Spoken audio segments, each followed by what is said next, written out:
오늘의 말씀은 전도서 2장 1절부터 11절까지 말씀입니다.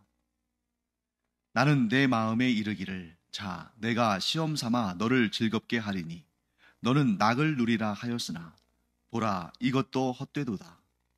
내가 웃음에 관하여 말하여 이르기를 그것은 미친 것이라 하였고 희락에 대하여 이르기를 이것이 무슨 소용이 있는가 하였노라. 내가 내 마음으로 깊이 생각하기를 내가 어떻게 하여야 내 마음을 지혜로 다스리면서 술로 내 육신을 즐겁게 할까? 또 내가 어떻게 하여야 천하의 인생들이 그들의 인생을 살아가는 동안 어떤 것이 선한 일인지를 알아볼 때까지 내 어리석음을 꼭 붙잡아 둘까 하여 나의 사업을 크게 하였노라. 내가 나를 위하여 집들을 짓고 포도원을 일구며 여러 동산과 과원을 만들고 그 가운데에 각종 과목을 심었으며 나를 위하여 수목을 기르는 삼림에 물을 주기 위하여 못들을 팠으며 남녀 노비들을 사기도 하였고 나를 위하여 집에서 종들을 낳기도 하였으며 나보다 먼저 예루살렘에 있던 모든 자들보다도 내가 소와 양떼의 소유를 더 많이 가졌으며 은, 금과 왕들이 소유한 보배와 여러 지방의 보배를 나를 위하여 쌓고 또 노래하는 남녀들과 인생들이 기뻐하는 처첩들을 많이 두었노라. 내가 이같이 창성하여 나보다 먼저 예루살렘에 있던 모든 자들보다 더 창성하니 내 지혜도 내게 여전하도다. 무엇이든지 내 눈이 원하는 것을 내가 금하지 아니하며 무엇이든지 내 마음이 즐거워하는 것을 내가 막지 아니하였으니 이는 나의 모든 수고를 내 마음이 기뻐하였음이라. 이것이 나의 모든 수고로 말미암아 얻은 몫이로다. 그 후에 내가 생각해 본즉 내 손으로 한 모든 일과 내가 수고한 모든 것이 다 헛되어 바람을 잡는 것이며 해 아래에서 무익한 것이로다. 네, 전도서 1장에서 우리는 세상 사람들이 지혜를 추구하는 이유는 좋은 것은 얻고 나쁜 것은 피하기 위함이다. 이게 지혜다. 이렇게 보았는데, 그런데 전도자는 뭐라고 합니까? 좋은 것을 얻는 것도, 나쁜 것을 피하는 것도 결국에는 다 헛되다. 왜냐하면 좋은 것, 나쁜 것, 그런 것이 영원한 거라면 좋은 것을 얻고 나쁜 것을 피하는 것이 참 선하고 복되고 영원한 것이지만, 그런데 우리가 다 알지 않습니까? 아무리 좋은 것도 시대나 상황이나 환경이나 공간에 따라서 그 가치가 달라질 수 있죠. 역으로 나쁜 것도 마찬가지죠. 그렇기 때문에 그것은 영원한 것들이 아니기 때문에 최고의 가치가 될 수도 없고, 그러므로 그것을 지혜의 근본이라고 말할 수 없다. 이제 이런 주장을 하는 거죠. 그리고 나서 이제 전도서 2장에 와서 그러한 내용들을 구체적으로 설명을 합니다. 자, 먼저 오늘 본문의 1절 말씀, 전도서 2장 1절 말씀 볼까요? 나는 내 마음에 이르기를 자 내가 시험 삼아 너를 즐겁게 하리니 너는 낙을 누리라 하였으나 보라 이것도 헛되도다. 자, 여기에서 전도자가 자기의 마음을 2인칭으로 묘사하죠. 너. 그러니까 자기 자신에게 이렇게 말하는 겁니다. 자, 내가 시험 삼아서 너를 마음껏 즐겁게 해주겠다. 그러니까 내가 모든 방법, 수단을 동원해서 내 자신을 마음껏 즐겁게 하겠다. 그런데 그렇게 해서 이런저런 즐거움을 많이 누렸는데 결국 보니까 그 모든 것들이 다 헛되더라 하고 지혜자인 또 전도자인 솔로몬이 말하고 있는 것입니다. 2절 말씀 볼까요? 내가 웃음에 관하여 말하여 이르기를. 지금 웃음을 구체적인 예로 설명을 하는 거죠. 내가 웃음에 관하여 말하여 이르기를 그것은 미친 것이라 하였고 희락에 대하여 이르기를 이것이 무슨 소용이 있는가 하였노라. 자, 여기에서 지금 전도자가 웃음에 대해서, 그리고 그 뒷부분을 보면 희락에 대해서 이야기하고 있잖아요. 왜 이 이야기를 할까요? 웃음과 희락이야말로 사람들이 선하다고 여기는, 좋은 것이라고 여기는 대표적인 거죠. 그래서 한번 웃기 위해서, 또 한번 그 희락을 경험하기 위해서 많은 노력들을 하지 않습니까? 우승 트로피를 지켜들고 웃기 위해서 그 수많은 나날들을 고통을 감수하면서 훈련을 하고, 그 희락의 순간을 경험하기 위해서 많이 절제하고, 또 자기 자신을 단련시키고, 또 단속하고. 그런데 전도자가 지금 뭐라고 하죠? 웃음은 미친 것이다. 희락은 무슨 소용이 있는가?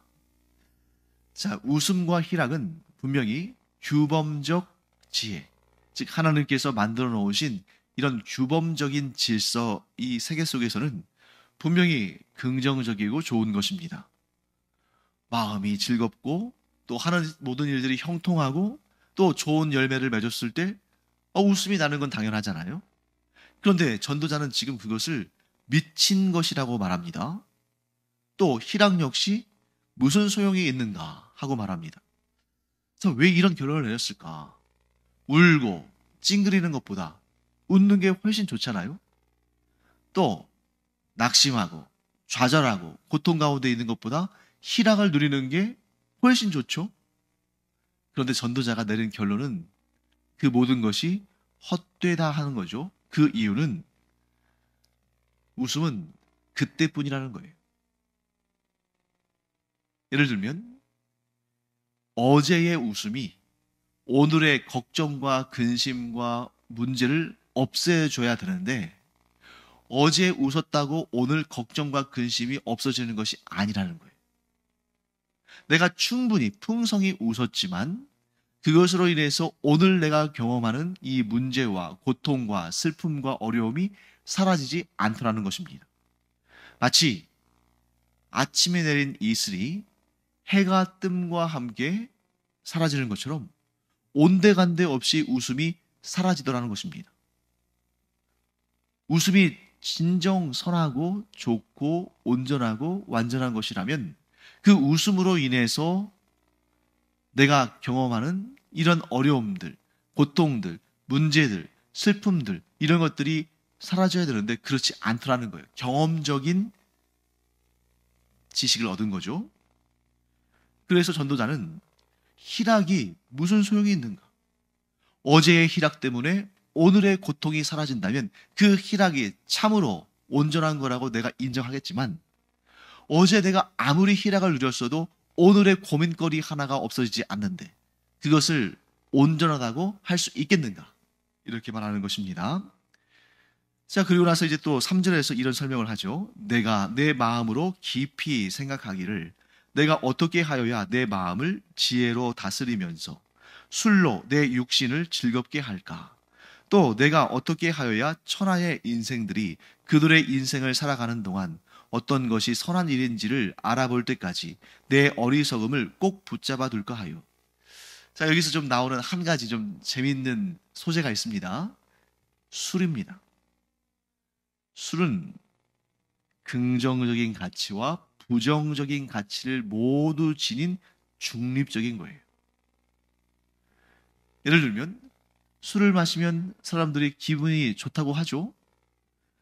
또 잔치나 귀한 손님이 오셨을 때 이 술을 대접하죠. 인생의 가장 중요한 순간들, 우리 오늘날 우리 이 그리스도인들, 특히 이제 경건한 신앙을 갖고 또 보수적인 그러한 그 신앙의 윤리를 가지신 분들은 술을 멀리하죠. 술을 마시지 않습니다. 하지만 이 성경에는 또 술 얘기가 많이 나오죠. 자기의 결정이고 결단인데, 근데 술 자체가 또 혼인 잔치나 또 이런저런 여러 가지 왕의 잔치나 또 타작마당에서나 양털 깎는 데서나 다 귀하게 사용된단 말이죠.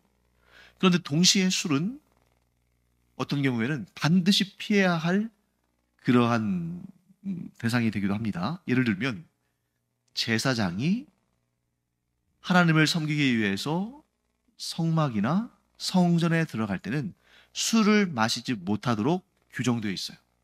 자, 만일 술이 거룩하고 귀한 것이라면 성전을 들어갈 때 많이 마셔야 되잖아요. 오히려 안 마시면 막 꾸짖고 돌려보내면서 술 마시고 들어오라고 이렇게 말해야 되겠죠? 그런데 가장 거룩하고 가장 그 귀한 역할을 하는 그런 현장에서 술은 금지되어 있다.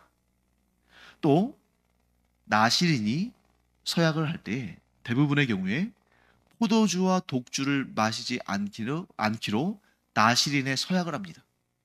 대표적인 사람이 사무엘 같은 사람이었죠. 만일 포도주와 독주, 이런 술이 선하고 좋은 것이라면 나실인이 오히려 내 평생토록 단 하루도 빠지지 않고 술을 마시겠습니다 하고 서약을 해야 할 텐데 그렇지 않다는 거죠.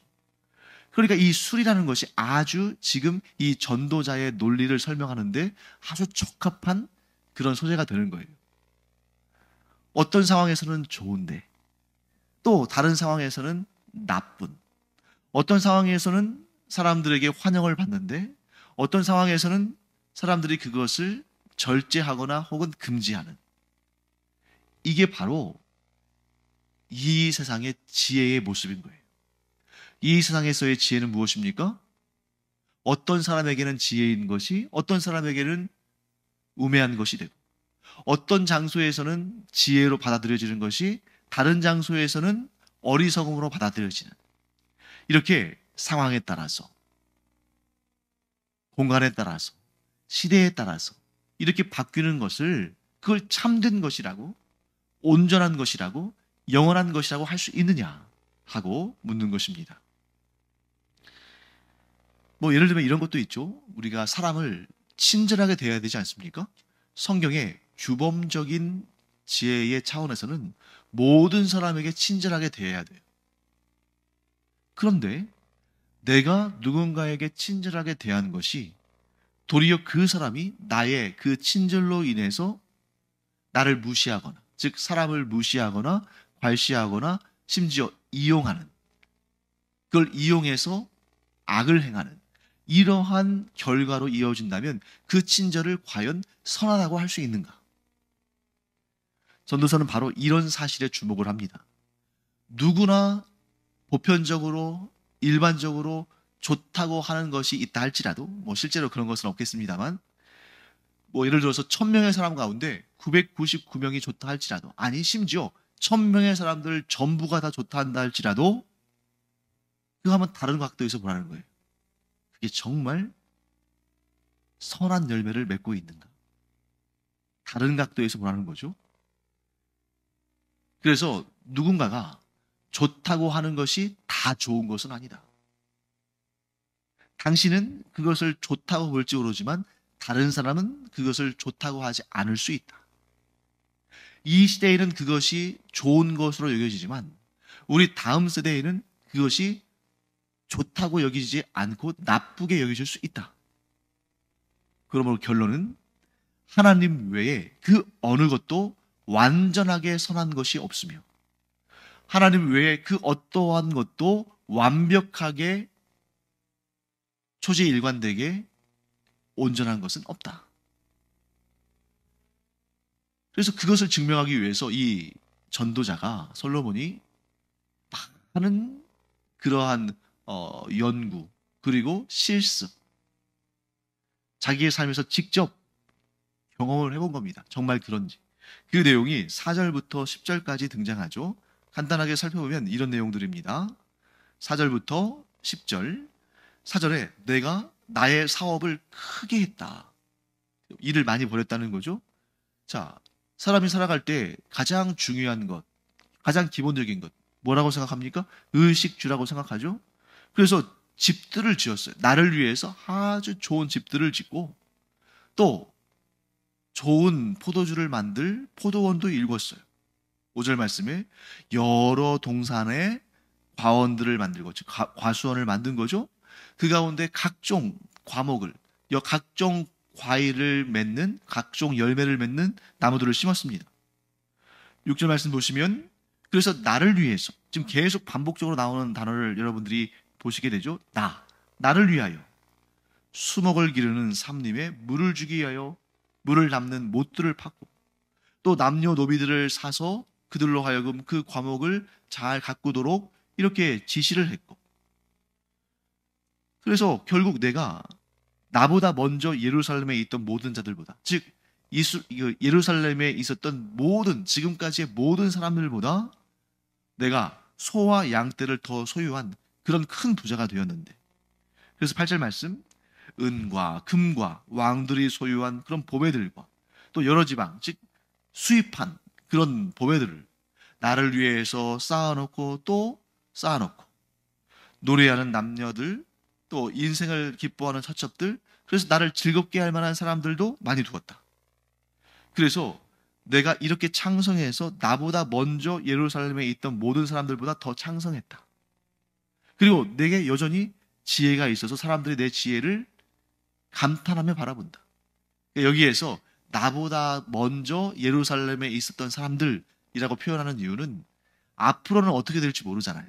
그런데 일단 지금까지 이 예루살렘에 살았던 사람들 중에서는 내가 제일 창성하다, 제일 돈도 많고 하는 일도 잘 되고 내가 가장 권력도 있고, 그러니까 나보다 더 나은 사람은 없었다, 이렇게 말하는 거죠. 그래서 10절 말씀 보시면, 무엇이든지 내 눈이 원하는 것을 내가 금하지 아니하며, 즉 내가 원하는 것은 무엇이든 했다. 무엇이든지 내 마음이 즐거워하는 것을 내가 막지 아니하였으니, 내가 하고 싶은 것을 내가 절제하지 않고 했다. 이는 나의 모든 수고를 내 마음이 기뻐하였습니다. 그렇게 했더니 내 마음도 즐거웠다는 거예요. 그러니까 그렇게 내가 좋은 집을 여러 채 짓고 또 아주 좋은 과목들을 심어서 그 열매들을 먹고, 또 은과 금, 재산도 많이 불리고, 또 가축들도 많이 갖고, 지금까지 이 예루살렘 땅에서 살았던 어떤 사람보다 내가 더 많이 즐기고 많이 소유하고 많은 것을 누렸는데, 이거죠. 솔로몬이 내가 경험하지 않았다면 모르겠으나 내가 다 경험해 봤다는 거예요. 그것도 그 누구보다도 더 풍성하게, 그 누구보다도 더 창성하게 해봤다는 겁니다. 그러니까 해보지 않은 사람이 말하면, 당신이 어떻게 알아? 경험해 봤어? 당신이 그것이 정말 선한 건지 악한 건지 당신이 다 한번 누려보고 경험해보고 소유해봤어? 이렇게 따질 수 있잖아요.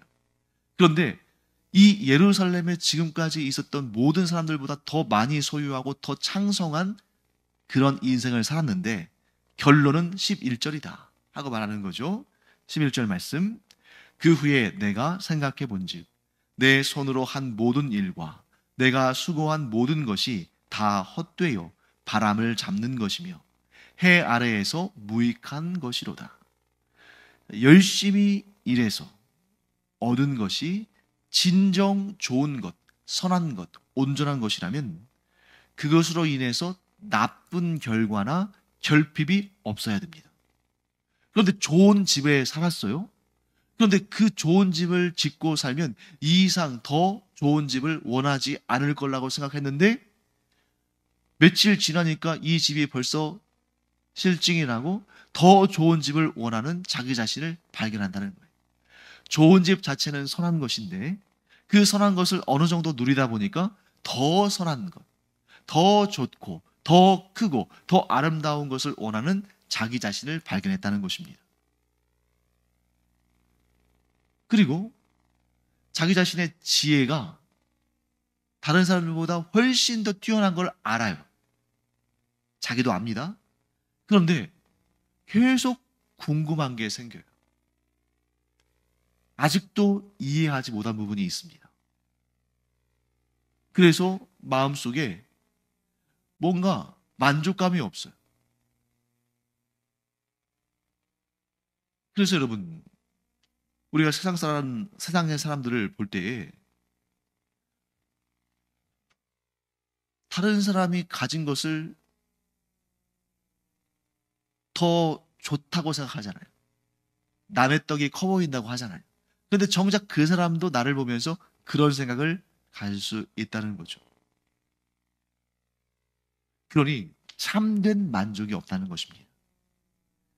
진정 내가 소유한 것이, 내가 누리는 것이 완전한 거라면 참된 만족이 있어야 되는데, 내가 내 마음을 기쁘게 하기 위해서, 내 마음에 참된 만족을 주기 위해서 갖가지 시도들을 다 해봤는데 하나도 빠짐없이 나에게 참된 만족을 주지 못하더라. 이것이 솔로몬의 고백인 것입니다. 그렇기 때문에 내가 열심히 일해서 수고한 떡을 먹고 누리는 것이 좋은 일이지만 그것 자체가 완전한 것은 아니다. 그런데 오늘날 너무나 많은 사람들이 영원하지 않은 것, 완전하지 않은 것, 그 언젠가는 썩고 사라지고 소멸된 그것을 얻기 위해서 영원하신 하나님을 찾지 않고 영원하신 하나님의 그 진리를 추구하지 않는 모습을 보게 된다는 거죠. 영원하신 하나님이 계시는데 영원하지 않은 것을 추구하기 위해서 영원하신 하나님을 향해서 나아가지 아니하고 등을 돌리고 그 언젠가는 썩고 사라지고 소멸될 것을 향하여 달려가는 인생들을 솔로몬은 이렇게 이야기하고 있는 것입니다. 너희들은 왜 영원하시고 완전하시고 거룩하시고 모든 것을 주관하시는 하나님을 향해 나가지 않고 왜 그 헛된 것을 향하여 나아가느냐? 그런데 사랑하는 성도 여러분, 이것이 하나님을 경외하는 자와 하나님을 경외하지 않는 자의 결정적인 차이인데, 문제는 하나님을 경외하는 우리도 이 세상에 발을 딛고 살면서 어느 순간에 나도 모르게 스며들어서 세상 사람들과 똑같이 세상에 언젠가는 썩고 사라지고 소멸될 것을 향하여 나아가면서 하나님을 뒷전에 두는 경우들이 있다는 거죠. 이게 얼마나 위험한 일인가. 사랑하는 성도 여러분, 하나님 아닌 다른 그 무엇이 아무리 나를 유익하게 하고 아무리 내게 좋게 보여도 그것을 하나님 앞에 하나님과 똑같이, 아니 심지어 하나님보다 더 사랑하는 걸로 삼아서는 안 됩니다. 모든 고뇌와 번민과 고통이 어디에서 나와요? 영원하신 하나님을 향하지 아니하고 영원하지 않은 그런 것들을 향하여서 나아갈 때, 하나님을 인생의 주인 자리에서 몰아내고 하나님 아닌 다른 것들, 곧 영원하지도 않고 참되지도 않은 것들을 인생의 주인 자리에 놓고 그것을 위하여 그것을 목표로 살아가기 때문에 문제가 생기는 것이다. 우리 이 사실을 분명히 깨닫고 이 전도자의 외침에서 왜 이 사람은 이렇게 헛되다 헛되다 이렇게 회의적이고 시니컬한가, 이게 아니라 솔로몬이 말하는 그 중심의 의미를 꼭 우리가 깨닫기를 바랍니다. 하나님 아닌 다른 그 무엇을 인생의 주인으로, 인생의 목표로, 인생의 독착점으로 삼고 살아가면 반드시 허무하게 그 인생이 끝이 난다. 여러분과 저는 허무한 인생의 종말을 맞이하는 것이 아니라 영원하고 온전하고 완전한 생명으로 나아가는, 그래서 온전히 하나님만 섬김으로 그 생명을 얻는 하나님의 존귀한 자녀들 되기를 간절히 축원합니다. 기도하겠습니다. 하나님, 솔로몬이 자기의 삶에서 직접 경험하여 우리에게 전달하는 이 귀한 진리를 저희들 깊이 깨닫고 하나님이 아닌 다른 그 무엇을 우리의 삶의 주인으로, 우리의 삶의 목표로, 우리의 삶의 종착점으로 여기며 살아가는 그러한 우매한 자 되지 않게 하여 주시옵시고, 오직 하나님만 섬기는 그 지혜로운 자들 되게 하여 주시옵소서. 감사드리며 예수님의 이름으로 축복하며 기도합니다. 아멘. 기도하는 시간입니다. 그런데 이 말씀을 듣고 우리가 우리의 기도의 내용을 좀 점검해 보면, 내가 너무나 언젠가는 썩고 사라지고 소멸될 것을 너무 구하는 거 아닌가 이런 생각 가질 수 있어요. 그런데 여러분 그런 것들 구해야 됩니다. 단 그걸 구하는 목적을 분명히 해야죠. 우리가 영원한 하나님의 나라를 위해서 그 하나님 나라의 일을 감당하기 위해서 이러한 도구들 언젠가는 썩고 없어질 것이지만 그것들을 귀하게 사용해서 영원한 나라를 이루는 일에 쓰임 받기를 구해야 되는 거죠.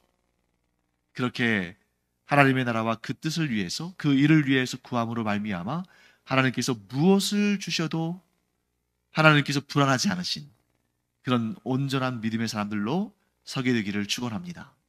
기도하겠습니다.